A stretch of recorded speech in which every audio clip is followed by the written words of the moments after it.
Pablo Torre has been digging deeper into the tangled ties between Kawhi Leonard, Steve Ballmer, the Los Angeles Clippers, and the now bankrupt Green Bank known as Aspiration. In his latest episode, Torre sat down with Dan Le Batard to reveal new findings, including records that show the Clippers investing directly into Aspiration at suspiciously precise times. These investments weren't random.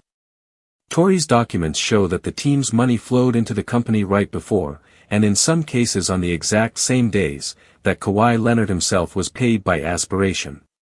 Leonard had been given what was essentially a no-show job, a deal worth as much as $28 million in exchange for promoting carbon credits.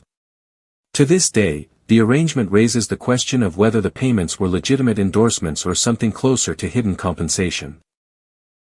The total amount tied up between the Clippers and Aspiration has now reached an astonishing $118 million.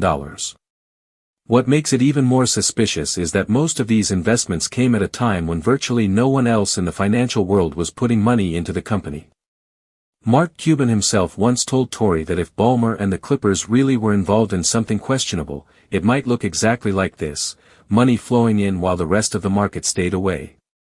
Torre also makes it clear that the league cannot pretend ignorance. Adam Silver, the commissioner, is a figure who should know the details, because the overlap between team ownership, player compensation, and bankrupt investment schemes is too significant to ignore.